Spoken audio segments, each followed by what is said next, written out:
Hey everyone, Randy here. Welcome to the Dark Project, which is all about writing, art, and rediscovering my creative spark as a working single mom.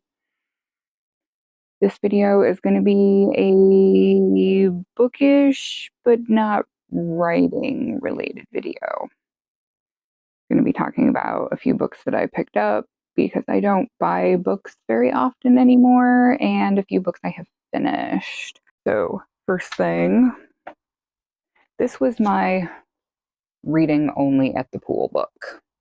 Tender as the Flesh by Augustina Besterica. If I'm pronouncing it correctly, I'm probably not. And I will read you the blurb for this so that you can know what it's about in case you don't know, although I'm pretty sure most people have heard about this because it was quite a big deal. And this is actually a translated book. It was originally just originally in Spanish. I thought it was specifically something more like Portuguese, but no, apparently Spanish. And the English translation is from 2020, but this was actually written in 2017. Here's the blurb. Working at the local processing plant, Marcos is in the business of slaughtering humans, though no one calls them that anymore. His wife has left him, his father is sinking into dementia, and Marcos tries not to think too hard about how he makes a living. After all, it happened so quickly. First, it was reported that an infectious virus had made all animal meat poisonous to humans. Then governments initiated the transition. Now, eating human meat, special meat, is legal. Marcos tries to stick to numbers, consignments, processing. Then one day he's given a gift, a live specimen of the finest quality. Though he is aware that any form of personal contact is forbidden on pain of death, little by little he starts to treat her like a human being.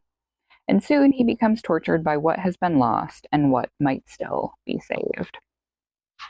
So overall, I think I haven't actually put a rating up anywhere online for it, and I'm not going to leave a written review because I really honestly just don't do those anymore. I just leave star ratings for me to know if I liked it or not, because writing reviews comes with so much backlash and nonsense nowadays. But anyway, I thought it was a pretty good book. I think I gave it 4 stars out of 5. I don't think I will bother reading it again because I had an idea of how the last chapter was going to end based on what happened in the chapter previous, and then what happened at the beginning of the last chapter. I was like, oh no, they're going to do that, aren't they? And then they did that, which wasn't a bad ending to the book necessarily, but it was not what I was hoping for, and it was just kind of, I mean, it's a book about socially acceptable cannibalism. What do you think you're going to get out of it other than weakness? I mean, spark of hope, which I have mentioned I do need a glimmer of hope in my horror, but I don't know if this is quite the way that the spark of hope would ideally have been delivered. But yeah, overall, decent book. I would recommend maybe borrowing it from your library if you get the chance to, because I spent way too much money on this book to only read it once. And after taking a huge stack of books to Half Price Books to trade in, expecting to get enough to buy a couple of books with what I traded in, because some of the books I traded in weren't super rare, but also not super common, and something I know there aren't already tons of on the shelf. I ended up getting like $13 for a big ass stack of books. It was, I think I will probably look into places to offload my books. Obviously not at cost, because I know I'm not going to get this back, but I feel like I should have at least gotten like a quarter of what those books were worth, because I know that they're going to be selling book 1 of The Familiar by Mark Z. Danielewski for way more than like the dollar that they fucking gave me for it. but that's beside the point. So I went to Half Price Books and got some things. I got a couple of other things, but I actually have them set aside because I am going to be sending somebody a box of Happy Mail with things once I get her address for stuff. So I'm not going to show those because that is a surprise. These are not a surprise. So I took in, I want to say like 10 books and only brought home 4. So did good, did good. The whole goal is to be gradually reducing things. As you can see, yes, I am sitting in front of some of my bookshelves. There's another shelf over there and a few up there and more stuff up and down, but you know, whatever. Fahrenheit 451, which I feel is very important considering the state of the world right now. It's crazy to me that some people did not have to read this in high school, and I don't think my kids are going to have to read it in high school, which is another reason why I wanted to get a copy, because I think it's important to learn about censorship and passivity and people saying, oh, well, it doesn't personally bother me, so this is fine. That's how they get you. So, Fahrenheit 451 by Ray Bradbury. I have read this book. I actually really liked this book. This was one of the few books that were required reading in high school that I actually enjoyed. This and Brave New World, which was also high school reading, which I really, really liked. But I've had this for forever. I actually have not reread this book since I had to read it in high school, but it stuck with me on such a deep, twisted, visceral level that I haven't really had to. So if you read this, know that this is going to mess you up too. If I can get it back on the shelf now, which I probably can't. I'm sure this is rubbing the shit out of the microphone, so I will probably have to. Oh, Jesus. Blur out that part. Gotta love Nerf darts from kids everywhere. So, Fahrenheit 451. This, I was looking through the horror section because I walked around looking at a bunch of other things, and the selection in our half-price books kind of sucks. But after seeing the selection at our local Barnes & Noble, the selection at Barnes & Noble kind of sucks too. So, yeah, maybe I just need to give up on physical books for a while. But anyway, this is unexpected and moderately aggravating that it was in the store in the first place, because this is, what's this say? Can I get it where it's not shiny? Maybe. It says advanced reading copy, not for sale. And yet somebody sold it. So this is She is a Haunting, and if I mispronounce her name, apologies, by Trong Tan Tron. And this book, the description for it says, Mexican Gothic meets the astonishing color of after in this gorgeously written, deeply evocative ghost story from debut author about a Vietnamese American girl named Jade who would give anything to feel like she belongs somewhere, and the deadly haunted house that is desperate to consume her family, the girl she loves, and Jade herself. It says that this is published by Bloomsbury Children's Books, so I think this is maybe supposed to be YA. I could not find any reviews of it online that weren't full of spoilers, so I will read this and let you know what I think, and we'll go from there. This one caught my eye and vaguely makes me think of World War Z. This is A People's History of the Vampire Uprising by Raymond A. Villarreal. As part social political satire, part international mystery, a new virus turns people into something a bit more than human, upending society as we know it. This panoramic fictional oral history begins with one small mystery. The body of a young woman found in an Arizona border town, presumed to be an illegal immigrant, disappears from the town morgue. To the young CDC investigator called in to consult with the local police, it's an impossibility that threatens her understanding of medicine. Then, more bodies dead from an inexplicable disease that solidified their blood are brought to the morgue only to also vanish.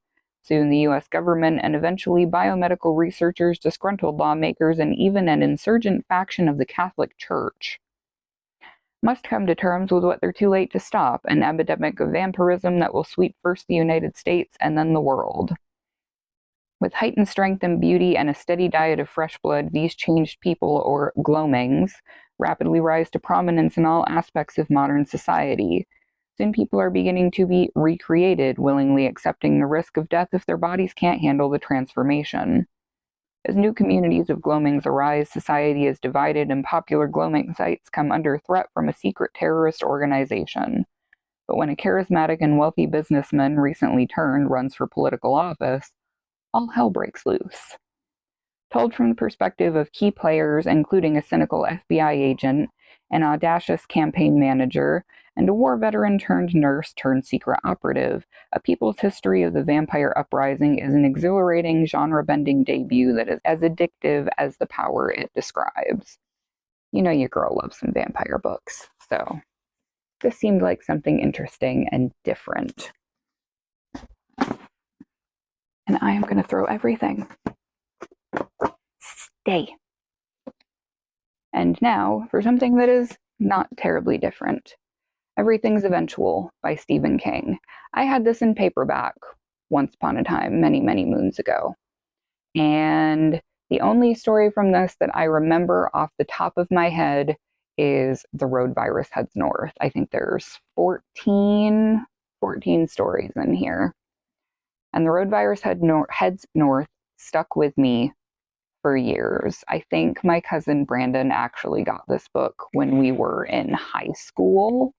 If I remember correctly. When did this come out? 2002. So yeah, we would have been like 10th or 11th grade when this came out. Pretty normal for reading Stephen King, at least in my family. And The Road Virus Heads North is, I don't know if I can really say much without spoiling it because it is indeed a short story, but we'll say haunted painting, I guess, is the easiest way to describe it without giving too terribly much away. And that one, 287. Yeah. So that is the story in this book, the only one out of all of them that really stuck with me like 20 plus years later, because it's 2025 right now and I read this in 2002, so oh god, I'm old. Oh, and 1408 is in here too. And Riding the Bullet. But yeah. Stephen King short stories, because the way he crafts horror shorts is unmatched, honestly.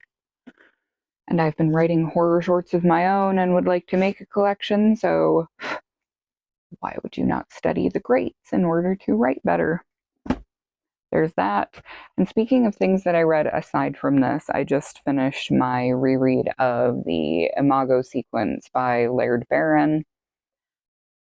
And I mentioned in one of my other recent videos that I got a few other of his short story collections. Now, the Imago sequence, everything in it is kind of,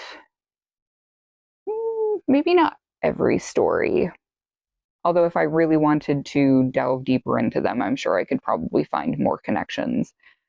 But having now read through it twice, I had forgotten how many references to everything in Washington State that there were, firstly. So I can't remember if I got this after we had already moved here, or if it was when we still lived in Maryland. I know it was when the boys were really small, and I could probably look back at the purchase date through Amazon, but I don't want to do that right now because it's not really that important. What is important is that it's very much largely based in the Pacific Northwest. There are a few stories where they travel elsewhere, but by and large, it's here, which is crazy to me because I didn't realize that when I bought it initially. So I'm wondering how much of that is also going to be in his other collections. Kind of like Stephen King bases everything in, kind of mid to small town Maine, because that's where he lives. Makes sense, right? But I really liked all of the cosmic horror present in it, and that there were some very icky bits here and there.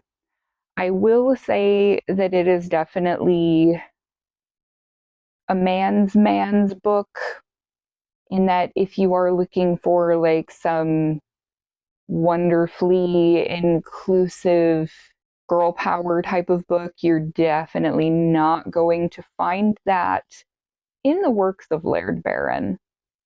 Although I did really enjoy The Croning, but that was definitely not still casting women in the best light. But that's okay, because firstly, it's fiction. And secondly, the way you are in the minds of these characters, honestly, I think that's the way most men think of women. And that just is what it is. That doesn't mean that the author himself is a horrible misogynist and blah, blah, blah, whatever. And yeah, not going to really totally get into that, because I could go on for days about how the opinions expressed in a fictional work do not necessarily reflect the internal opinions of an author. And that's just reality, and some people need to get over themselves and stop looking for excuses to just hate something. You can just say, I didn't like it. But anyway, really glad that I finally finished that. I also read through, I want to say, like 4 or 5 Amazon original horror shorts. I think those ones were the creature feature collection, maybe. But if you didn't know and you have Kindle Unlimited, Amazon puts out short-ish, like half an hour to like maybe hour and a half long short stories, novellas with pro narration that you don't have to pay anything extra for through Kindle Unlimited. And some of them are really good. Some of them are by very big name authors. Some of them are by people that I've seen the name, but I've never read anything else by them. And they were good. I like them. They're a good palate cleanser. I will be honest and say that it's been very weird for me to be writing paranormal romance when literally every single book I have read so far this year, of the 32 books, including those short stories that I have read, there's been like maybe 3 craft books, and all of the rest of them are horror. I can't. My brain cannot be reading in the same genre I am writing in while I am writing it, which is ridiculous, because I'm going to get totally, like, my brain is already completely shifted into wanting to write horror, and I've only got 2 or 3 chapters left of Project Idol to finish. And I'm like, oh my God, can we just finish the romance before we totally combust into horror things? And my brain is like, no, that's not how we work. We always read the opposite of what we're writing, because that's what we do. That's how we do it. I'm like, okay, fine. So anyway, if you made it this far into the video with all of my rambling, hope you enjoyed it. I will have links to these books down below if you want to check them out. And I will figure out something to do with all of my finished books that I have no intention of reading a second time. I've seen people posting a few different places to put them up. I think there's something called Pango, maybe, that Meg Reads Books is using for hers. She's going through a ton of things right now. I really hope that things work out soon for her so that she can get out of the place she's in, because it's worse than the place I'm in. And I fully understand I am a single person with one income. there's only so much I can do, and there's no where you can go when everywhere expects you to have 3 times the rent before they'll let you move in, if not 4 times the rent on a single income. So ridiculous and insane. But anyway, all that aside, thank you so much for watching. Hope some of these books piqued your interest, and I will catch you all in the next video, whenever that may be. So until next time, take care of yourselves and each other, and remember, we are all just works in progress. Catch you next time, Darklings.